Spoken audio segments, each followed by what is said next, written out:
வேளச்சேரி சட்டமன்றத்திற்கு உட்பட்டு வேளச்சேரி மேற்கு மண்டலில் குறிப்பாக நம்முடைய சென்னை பகுதியில் இந்த சக்தி கேந்திரத்தினுடைய திருமுனை கூட்டம் இந்த மண்டலில் நம்முடைய மண்டல் தலைவி திருமதி சரண்யா ரவிக்குமார் தலைமையில் இந்த சக்தி கேந்திர திருமுனை கூட்டம் சிறப்பு நடைபெற்றுக் கொண்டிருக்கிறது. நம்முடைய மாவட்டத்திலேயே இதுதான் முதலாக பண்ணிக் கொண்டிருக்கிறோம். இதற்கு நமக்கு அனுமதி கொடுத்த நம்முடைய மாவட்ட தலைவர் அன்பு சகோதரர் திரு ஜி குமார் அவர்களுக்கும் நம்முடைய மாவட்டத்தினுடைய பொதுச் செயலாளர் அன்பு சகோதரி திருமதி சாய்ராம் லட்சுமி அவர்களுக்கும் நன்றியை தெரிவித்துக் கொள்கிறோம். இதற்கு உறுதுணையாக இருந்து கொண்டிருக்கின்ற இந்த மண்டலுடைய பொதுச் செயலாளர்கள் திரு பாலாஜி அவர்களுக்கும் திரு நவீன் குமார் அவர்களுக்கும் நன்றியை தெரிவித்துக் கொள்கிறோம். பிரச்சாரத்தினுடைய மாவட்ட துணைத் தலைவர் அன்பு சகோதரர் அண்ணன் ஜெயக்குமார் அவர்களுக்கும் மாவட்டத்துடைய செயற்கை உறுப்பினர் திரு எஸ் ரவிக்குமார் அவர்களுக்கும் நம்முடைய மாவட்டத்துடைய துணைத் தலைவர் அன்பு சகோதரர் அண்ணன் சரவண டி செல்வம் அவர்களுக்கும் மண்டலுடைய பொதுச் செயலாளர் பொருளாளர் திருமதி கீதா அவர்களுக்கும் மகளிருடைய மாவட்ட பொதுச் செயலாளர் திருமதி அம்பிகா அவர்களுக்கும் திரு முனுசாமி போஸ் அவர்களுக்கும் அண்ணன் மாவட்ட மண்டல் துணைத் தலைவர் அண்ணன் சஞ்சனா அவர்களுக்கும் அண்ணன் தியாகி அவர்களுக்கும் மற்றும் இந்த நம்முடைய கட்சியினுடைய மூத்த நிர்வாகி அன்பு சகோதரர் அண்ணன் சம்பத் அவர்களுக்கும் நம்முடைய பகுதியில் நீண்ட நாள் கட்சியை பணியாற்றிக் கொண்டிருக்கின்ற அண்ணன் பொன்னுத்துறை அவர்களுக்கும் நம்முடைய RSS உடைய மூத்த நிர்வாகி கடந்த 50-60 ஆண்டுகளுக்கு மேலாக RSS பணியாற்றி இப்பொழுது நமக்கு உறுதுணை இருந்து கொண்டிருக்கின்ற அன்பு சகோதரர் அன்பு ஐயா திரு கே முனுசாமி அவர்களுக்கும் நம்முடைய பிரச்சாரத்தினுடைய மண்டல் தலைவர் திரு தேவிச்சந்த் அவர்களுக்கும் நம்முடைய கிளை தலைவர் அறுபத்தாறுடைய கிளை தலைவர் திருமதி சித்ரா தனுஷ்கோடி அவர்களுக்கும் மாவட்டத்துடைய முன்னாள் செயற்கை உறுப்பினர் திரு எல் விஜய் சுரேஷ் அவர்களுக்கும் திரு சேகர் அவர்களுக்கும் திரு அசோக் அவர்களுக்கும் விஜய் சுரேஷ் அசோக் அவர்களுக்கும் நம்முடைய சோசியல் மீடியாவுடைய மாவட்ட தலைவர் திரு சரண்ராய் அவர்களுக்கும் அக்கா பூர்ணியா அக்கா பூர்ணமணி சுதா அபிராமி அவர்களுக்கும் அக்கா சுபா பாலாஜி அவர்களுக்கும் முருகன் முருகன்ஜி அவர்களுக்கும் பாபு அவர்களுக்கும் வரவேற்கிறேன். சொல்லிட்டேன் தம்பி சுவாமிநாதன் அவர்களுக்கும் வந்திருக்கின்ற அண்ணனுடைய நம்முடைய தொகுதியுடைய முழுநேர ஊழியர் அன்பு சகோதரர் அண்ணன் கலேசன் அவர்களுக்கும் சொல்லிட்டேன் தேவராஜன் அண்ணனுக்கும் சந்திரநாதன் சொல்லிட்டேன். அவங்க வரவேற்கும். இந்த சக்தி கேந்திரம் திருமுனை கூட்டம் என்பது தமிழகத்தில் இன்று முதல் பிப்ரவரி 28ஆம் தேதி வரை இந்த 11 நாட்கள் 22,000 சக்தி கேந்திரத்தில் இந்த திருமுனை கூட்டம் நடத்த வேண்டும் என்று நம்முடைய மாநில தலைவர் அன்பு சகோதரர் அண்ணன் நைனா நாகேந்திரன் அவர்கள் அறிவித்துள்ளார்கள். இந்த சக்தி கேந்திரனுடைய பொறுப்பாளராக நம்முடைய மாநிலத்துடைய முன்னாள் மாநில தலைவரும் தேசிய செயற்குழு உறுப்பினரும் IPS அதிகாரியான அண்ணன் கே அண்ணாமலை IPS அவருடைய வழிகாட்டின்படி இந்த சக்தி கேந்திரனுடைய பொறுப்பாளராக செயல்பட்டு தமிழகத்தில் இருக்கின்ற 22,000 சக்தி கேந்திரங்களும் இந்த சக்தி கேந்திர திருமணி கூட்டம் நடைபெற உள்ளது. ஆகவே இந்த முதலாக நாம் ஆரம்பித்து வைத்திருக்கிறோம். இந்த சக்தி கேந்திர திருமணி கூட்டத்தில் வந்திருக்கின்ற அனைவருக்கும் நன்றிகளையும் வாழ்த்துக்களையும் தெரிவித்துக் கொள்கிறோம். இதற்கு நமக்கு கட்டும் படாமலும் அனுமதி கொடுத்த நம்முடைய காவல்துறை அதிகாரிகளுக்கும் நன்றியை தெரிவித்துக் கொள்கிறோம். நண்பர்களே, பெரியவர்களே, தாய்மார்களே, இளம் வாக்காளர்களே, புதிய வாக்காளர்களே, கடந்த 2021ஆம் ஆண்டு தமிழகத்துடைய முதலமைச்சராக திரு முத்துவேல் கருணாநிதி ஸ்டாலின் அவர்கள் அவருடைய மனைவி அவர்கள் கண்ணீர் விட ஆனந்த கண்ணீர் விட தமிழகத்துடைய முதலமைச்சராக திரு ஸ்டாலின் அவர்கள் பதவியேற்றார்கள். அவர் பதவியேற்றார். அவருடைய மனைவி அவர்கள் கண்ணீர் விட்டார்கள், ஆனந்த கண்ணீர். ஆனால் கடந்த 5 ஆண்டுகளாக தமிழகத்தினுடைய ஒவ்வொரு தாய்மார்களும் கண்ணீர் வலித்துக் கொண்டிருக்கின்ற ஒரு அவலநிலையாக தமிழகத்தை வீழ்த்தி விட்டார், தமிழகத்தை தாழ்த்தி விட்டார் இந்த முத்துவேல் கருணாநிதி ஸ்டாலின் அவர்கள். முத்துவேல் கருணாநிதி ஸ்டாலின் அவர்கள் கிட்டத்தட்ட 505 தேர்தல் வாக்குறுதிகளை 505 தேர்தல் பொய் வாக்குறுதியை கொடுத்து இன்று தமிழகத்தினுடைய முதலமைச்சராக திரு முத்துவேல் கருணாநிதி ஸ்டாலின் அவர்கள் இருந்து கொண்டிருக்கிறார். என்ன சொன்னார்? வந்தவுடன் என்னுடைய முதல் கையெழுத்தாக நீட் தேர்வை ரத்து செய்வேன் என்று சொன்னார். செய்தாரா? செய்யவில்லை. எது சாத்தியமோ அதை செயல்படுத்தாமல் செயல்படுத்த முடியாததை நம்முடைய வாக்குறுதியாக தேர்தல் பொய் வாக்குறுதியாக நீட் தேர்வை ரத்து செய்வது என்று சொல்லி இன்று ரத்து செய்ய முடியாமல் கையை விரித்துக் கொண்டிருக்கிறார். துணை முதலமைச்சர் திரு உதயநிதி ஸ்டாலின் சொன்னார், எங்களிடம் தந்திரம் இருக்கிறது, மந்திரம் இருக்கிறது, நாங்கள் ஆட்சிக்கு வந்தால் நீட் தேர்வை ரத்து செய்வேன் என்று சொன்னார். நண்பர்களே, பெரியவர்களே, தாய்மார்களே, யார் வந்தாலும் நீட் தேர்வை ரத்து செய்ய முடியாது என்பது எல்லோருக்கும் தெரியும். ஏனென்றால் நீதிமன்றத்தினுடைய அப்ரூவல் பெற்று நீதிமன்றத்தினுடைய வழிகாட்டின்படி நீதிமன்றத்தின் தீர்ப்பின்படிதான் இந்த நீட் தேர்வு நடைபெற்றுக் கொண்டிருக்கிறது. ஆனால் தமிழகத்தினுடைய முதலமைச்சர் நாங்கள் ஆட்சி வந்தவுடன் உடனே முதல் கையெழுத்தாக நீட் தேர்வை ரத்து செய்வேன் என்று சொன்னார். முதல் கையெழுத்து என்னாச்சு என்றால் 5 ஆண்டுகளாச்சு, இன்னும் போட முடியாமல் தெருவில் நின்று கொண்டிருக்கிறார். நண்பர்களே, அது மட்டுமா, ஒவ்வொரு தாய்மாரனுக்கும் கேஸ் சிலிண்டர் 100 ரூபாய் குறைப்பேன் என்று சொன்னார். செய்தாரா? இல்லை. பெட்ரோல் டீசல் 5 ரூபாய் 7 ரூபாய் குறைப்பேன் என்று சொன்னார். செய்தாரா? இல்லை. ஏழை எளிய விவசாயிகளுடைய கடனை ரத்து செய்வேன் என்று சொன்னார். செய்தாரா? இல்லை. கல்வி கடனை ரத்து செய்வேன் என்று சொன்னார். செய்தாரா? இல்லை. மாதந்தோற மின் கட்டணம் எடுப்போம் என்று சொன்னார். செய்தாரா? இல்லை, இல்லை, இல்லை, இல்லை. இதுதான் இவருடைய 505 தேர்தல் வாக்குறுதிகளை தமிழக மக்களுக்கு சொல்லி இந்த திராவிட முன்னேற்ற கழக அரசு கடந்த 5 ஆண்டுகளாக ஆட்சி செய்து கொண்டிருக்கிறது. நண்பர்களே, இந்த ஆட்சி மீண்டும் தொடர வேண்டுமாம். இந்த ஆட்சி 2026 மீண்டும் தொடர வேண்டுமாம். 7வது முறையாக தமிழகத்துடைய அரசாக திராவிட முன்னேற்ற கழகம் வர வேண்டுமாம். அதற்கு தேர்தல் தயாரிப்புடைய தலைவியாக இன்றைய தமிழகத்தினுடைய எம்பியாக தூத்துக்குடி பாராளுமன்றத்தினுடைய எம்பி இருந்து கொண்டிருக்கின்ற அன்பு சகோதரி, அன்பு அக்கா கனிமொழி அவர்கள் இந்த திராவிட முன்னேற்றங்களுடைய தேர்தல் தயாரிப்புடைய தலைவராக இருந்து கொண்டிருக்கிறார். அவர் என்ன சொன்னார்? 2021 ஆட்சிக்கு வரும் என்ன சொன்னார்? தமிழகத்தில் டாஸ்மார்க்கை தலைவிரித்து ஆடுகிறது. எங்கும் டாஸ்மார்க்கை கொடுத்து பெண்கள் எல்லாம் தாலியை அறுத்து தாலி அணிந்து விதையாக தமிழகத்தில் அதிகப்படியான பெண்கள் இருந்து கொண்டிருக்கிறார்கள். நாங்கள் ஆட்சிக்கு வந்தால் எங்கள் அண்ணன், எங்கள் சகோதரர் அண்ணன் திரு ஸ்டாலின் அவர்கள் ஆட்சிக்கு வந்தால் தமிழகத்தில் டாஸ்மார்க்கை மூடுவோம், படிப்படியாக குறைப்போம் என்று சொன்னார். செய்தாரா? இல்லவே இல்லை. இந்த வேளச்சேரி 100 அடி சாலையில் கிட்டத்தட்ட 5 டாஸ்மார்க் இருக்கிறது. இதை யார் கொண்டு வந்தது, இது யார் மூடுவது என்றால் யாருக்குமே தெரியாது. ஸ்டாலின் அவர்கள், தானுடைய சகோதரர்கள், கனிமொழி அவர்கள் சொன்னார்கள், ஆனால் செயல்படுத்தவில்லை. நண்பர்களே, பெரியவர்களே, இந்த வேளச்சேரியுடைய ஏரி இருக்கிறது, கிட்டத்தட்ட 500 ஏக்கருக்கு மேலான ஏரி. அந்த ஏரியை இதற்கு 5 ஆண்டுகள் ஆட்சிக்கு வந்த பிறகு இந்த ஏரியை நம்முடைய முதலமைச்சரோ அல்லது இந்த பகுதியுடைய எம்எல்ஏ அசான் மௌலானவோ இந்த ஏரியை சுத்தம் செய்தார்களா, தூர் வாரினார்களா, அவர் காம்பவுண்ட் கட்டினார்களா என்றால் இல்லை. கடந்த 5 ஆண்டுகளாக இந்த வேளச்சேரி ஏரி தூர் வாராமல் இருந்து கொண்டிருக்கிறது. நண்பர்களே, நம்முடைய முதலமைச்சர் ஒவ்வொரு வருடமும் ஒரு முறை அரை மணி நேரம் இந்த வேளச்சேரி ஏரியை வந்து பார்த்து சொல்வார். உடன் சுகாதாரத்துறை அமைச்சர் மா சுப்பிரமணியம் வருவார். வந்து என்ன பிரயோஜனம்?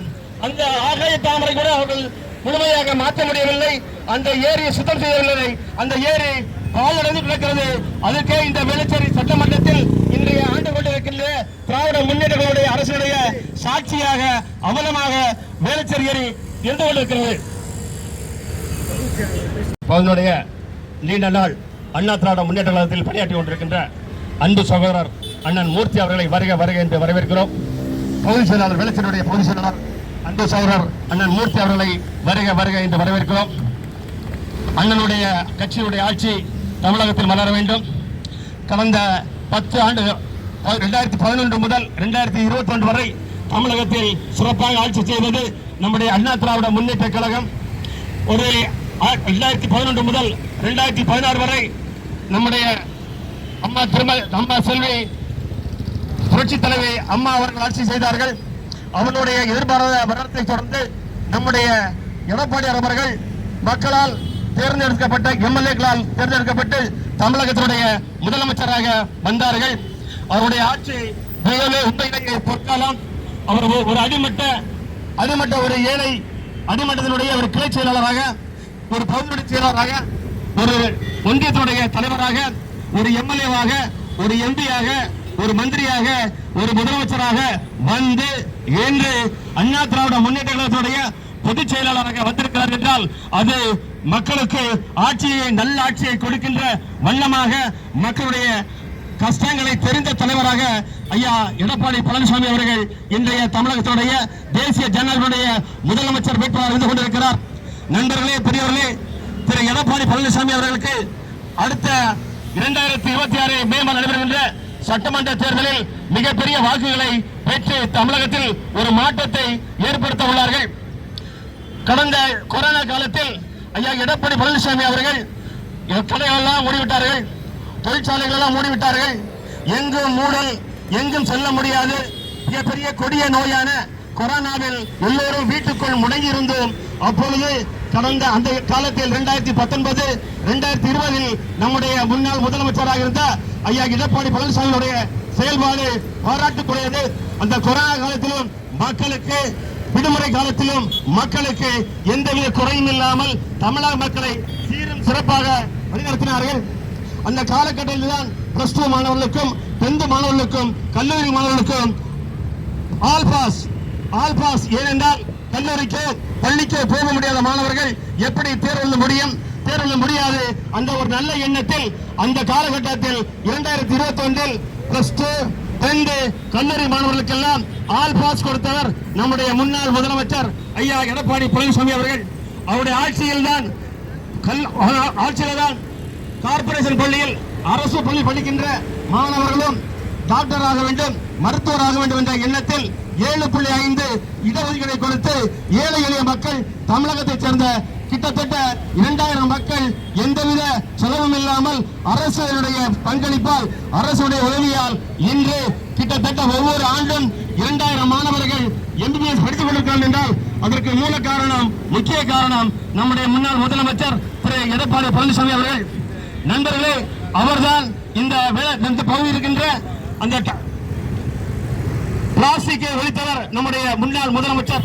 பிளாஸ்டிக்கை மட்டுமல்ல, இப்போது ஒவ்வொரு வீடு முன்னாலும் குப்பையை அள்ளுகின்ற ஆட்டோ வருகிறது, வண்டி வருகிறது. எல்லாரும் குப்பையை வண்டியில் போடு என்று சொல்லுகிறாரு. காலை 7 மணிக்கு வருகிறது. அந்த திட்டத்தை ஒவ்வொரு வீட்டிற்கும் நேரடியாக வந்து அந்த துப்புரவு தொழிலாளர்கள் வந்து அந்த குப்பையை பெறுகின்ற ஒரு வழக்கத்தை, புது திட்டத்தை அமல்படுத்தி தமிழகம் முழுவதும் குப்பையை வீட்டில் வந்து வாங்கி செல்கின்ற ஒரு ஆட்சியை ஏற்படுத்தவர், ஒரு திட்டத்தை உருவாக்கி கொடுத்தவர் நம்முடைய முன்னாள் முதலமைச்சர் ஐயா எடப்பாடி பழனிசாமி அவர்கள். அவர்கள்தான் அடுத்த முறை தேசிய ஜனநாயகனுடைய முதலமைச்சராக வருகிறார். அண்ணா திராவிட முன்னேற்ற கழகத்துடைய தேர்தல் அறிக்கை 2 கூறுகளாக தேர்தல் அறிக்கை எடுத்துள்ளார்கள். அனைவருக்கும், அனைத்து குடும்ப தலைவர்களுக்கும் மாதம் 2000 ரூபாய் தரப்படும். மகளிருக்கு போல் ஆண்களுக்கும் இலவசமாக பேருந்தில் பயணம் செய்ய முடியும். அனைவருக்கும் அம்மா வீடு கழித்தரப்படும். அம்மா இருசக்கர வாகனம் மானியத்தில் வழங்கப்படும். 100 நாட்களுடைய வேலை வாய்ப்பை 150 நாட்கள் வேலை வாய்ப்பாக உயர்த்தப்படும். முதியோருக்கு உதவித்தொகையாக 2000 கொடுக்கப்படும்.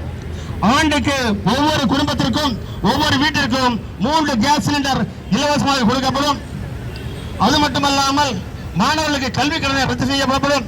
சிறுபான்மை சார்ந்த மகளிர்களுக்கு அவர்களுக்கு குடிசை தொழில் செய்ய தொழில் முனைவோருக்காக வட்டி இல்லாத கடன் வழங்கப்படும். அது மட்டுமல்லாமல் ஜல்லிக்கட்டு வீரர்கள் மாடு பிடிக்கும் போது ஏதோ விபத்தில் மரணம் அடைந்தால் அவர்களுக்கு குடும்பத்திற்கு 10 லட்சம் ரூபாய் இன்சூரன்ஸும், அது மட்டுமல்லாமல் ஏதோ விபத்து ஏற்பட்டால் அந்த ஜல்லிக்கட்டு வீரர்களுக்கு 2 லட்சமும் அறிவித்திருக்கிறார்கள். இன்னும் பல திட்டங்கள், பல அறிவிப்புகள் மிக விரைவில் வர இருக்கின்றன. ஆகவே நண்பர்களே, பெரியவர்களே, நம்முடைய பாரத பிரதமரோடு இணைந்து பணியாற்றுகின்ற ஒரு முதலமைச்சர் தமிழகத்தில் வர வேண்டும். இன்று ஆண்டு கொண்டிருக்கின்ற திரு முத்துவேல் கருணாநிதி ஸ்டாலின் அவர்கள் எப்பொழுதும் எதற்கெடுத்தாலும் மத்திய அரசோடு சண்டையிட்டு எதிர்த்து குரல் கொடுத்துக் கொண்டிருக்கின்றார். அவுட் ஆஃப் கண்ட்ரோல் என்கிறார், அவுட் ஆஃப் டெல்லி என்கிறார். Out of control, out of டெல்லியால் திரு திராவிட முன்னேற்ற கழகம் தமிழகத்திற்கு என்ன செய்தது? இந்த மத்திய அரசை எதிர்த்தனால் இவர் என்ன நன்மை கண்டார்கள்? என்ன நன்மை தமிழகத்திற்கு செய்தார்கள்? தமிழகத்திற்கு எதை கொண்டு வந்தார்கள்? என்ன வளர்ச்சியை ஏற்படுத்தி கொடுத்தார்கள்? என்ன தொழிலை கொண்டு வந்தார்கள் என்றால் ஒன்றுமே இல்லை. இந்த ஆட்சி மீண்டும் வந்தால் தமிழ்நாடு தாங்குமா? தாங்கவே தாங்காது. தெருவெல்லாம் டாஸ்மார்க். தமிழன் தெருவில் அம்மனமாக விழுந்து கிடக்கிறான். தமிழன் ஒவ்வொரு வீட்டு முன்னும், ஒரு ரேஷன் கடை முன்னும், ஒரு டாஸ்மார்க் முன்னும் தமிழன் அம்மனமாக வீழ்ந்து கிடக்கிறான் என்றால் இந்த திராவிட முன்னேற்ற கழக அரசு தான் காரணம். இந்த தமிழனை உயர்த்த, தமிழ்நாடு எல்லா வளங்களும் பெற, தமிழகம் முன்னேற அடுத்து வருகின்ற ஆட்சி தேசிய ஜனநாயக கூட்டணி ஆட்சி. நம்முடைய முதலமைச்சராக ஐயா எடப்பாடி அவர்கள் வர வேண்டும். இந்த பகுதியுடைய எம்எல்ஏ இருந்து கொண்டிருக்கின்ற காங்கிரஸ் கட்சியை சேர்ந்த எம்எல்ஏ திரு ஹசன் மௌலானா எப்போதா பார்த்தீர்களா? எங்கேயாவது பொதுக்கூட்டத்தில் பார்த்தீர்களா? எங்கேயாவது திட்டத்தில் பார்த்தீர்களா? எங்கேயாவது அரசு கட்சி பார்த்தீர்களா? அல்லது ஏதாவது டிவி வருகிறாரா? அல்லது ஏதாவது பேப்பர் வருகிறாரா என்றால் இன்றைய தமிழகத்தினுடைய வேளச்சேரி சட்டமன்ற தொகுதியுடைய எம்எல்ஏ யாரும் பார்க்கவில்லை. தேர்தலுக்கு மட்டும் வந்தார். 5 ஆண்டுகளாச்சு, இன்னும் காணவில்லை. எங்க இருக்கிறார் என்று தெரியவில்லை. வேளச்சேரியில் தண்ணீர் வருகிறது, புயல் வருகிறது, அடைமழை வருகிறது. வருவேன் என்று சொன்ன முதலமைச்சர் 2026 சட்டமன்ற பொதுத் தேர்தலில் தன்னுடைய பதவியை ராஜினாமா செய்கிறேன் என்ற கடிதத்தை ஆளுநருக்கு அனுப்புகின்ற நாள் தான் தமிழகத்துடைய பொன்னாள். அந்த நாள் விரைவில் வர வேண்டும். நம்முடைய ஆட்சி தேசிய ஜனநாயக கூட்டணி டபுள் இன்ஜின் சர்க்கார் இந்தியிலும் தமிழகத்திலும் ஒன்றாக இணைந்து பயணிக்கும் போது தமிழகம் வளம் பெறும், தமிழகம் வளர்ச்சி அடையும், தமிழகம் முன்னேறும், நம்முடைய குறைகள் எல்லாம் தீர்க்கப்படும், நம்முடைய வளங்கள் எல்லாம் பெருக்கப்படும், பாலியல் குற்றங்கள் நிறுத்தப்படும், கொள்ளைகள் தவிர்க்கப்படும், கள்ளச்சாராயம் விபச்சாரம் தடுக்கப்படும், டாஸ்மாக் சாராயத்தை மூடப்படும், கஞ்சாவை ஒழித்துக்கொண்ட நம்முடைய தேசிய ஜனநாயக கூட்டணிக்கு வாக்களியுங்கள். மறந்து விடாதீர்கள். வருகின்ற சட்டமன்ற தேர்தல் ஒரு முக்கியமான தேர்தல். திராவிட முன்னேற்ற கழகத்துடைய நாட்கள் எண்ணப்பட்டு விட்டன. இன்னும் 40 நாட்கள் தான் இருந்து கொண்டிருக்கிறது. இந்தி கூட்டணி கீறல் விழுந்து விட்டது. இந்தி கூட்டணி சிதறுகின்றது. இந்தி கூட்டணி திராவிட முன்னேற்ற கழகமும் காங்கிரஸ் கூட்டணியும் இன்னும் ஒரு வாரத்திற்கு கூட தாக்கு பிடிக்காது. ஒரு வாரத்தில் திராவிட முன்னேற்ற கழகமும் காங்கிரசும் பிரிந்து விடுவார்கள். தமிழகத்தில் காங்கிரசும் திமுக பிரிந்துவிட்டால் திராவிட முன்னேற்ற கழகம் 4வது இடத்திற்கு வந்துவிடும். 4வது இடத்திற்கு இருக்கின்றால் திராவிட முன்னேற்ற கழகத்திற்கும் நாம் தமிழர்கள் தான் போட்டி. ஏனென்றால் காங்கிரஸ் இல்லாமல் திராவிட முன்னேற்ற கழகம் இதுவரை வெற்றி பெற்ற வரலாறு கிடையாது. கூட்டணி இல்லாமல் திமுக வென்ற வரலாறு கிடையாது. காங்கிரஸ் பிரிந்துவிட்டால், டிசிக பிரிந்துவிட்டால் 2026 திராவிட முன்னேற்ற கழகம் 4வது இடத்திற்கு வந்துவிடும். அப்பொழுது 4வது சீமானா அல்லது முத்துவேல் கருணாநிதி ஸ்டாலினா என்ற 4வது இருக்கின்ற வருகின்ற காட்சியை நாம் எல்லாம் காணப்போறோம். 2026 ஒரு மக்களாட்சி, ஒரு மக்களுடைய தேர்ந்தெடுக்கப்பட்ட ஆட்சி, 200க்கு மேலான எம்எல்ஏக்களை பெற்று அறுதி பெருமானை பெற்று தமிழகத்தினுடைய முதலமைச்சராக 2வது முறையாக ஐயா திரு எடப்பாடி பழனிசாமி முதலமைச்சராக அனைவரும் ஒன்றிணைந்து பாடுபட்டு வெற்றி பெறுவோம் என்று சொல்லி வாய்ப்பளித்த அனைவருக்கும் நன்றி பாராட்டி விடைபெறுகிறேன். நன்றிகள்.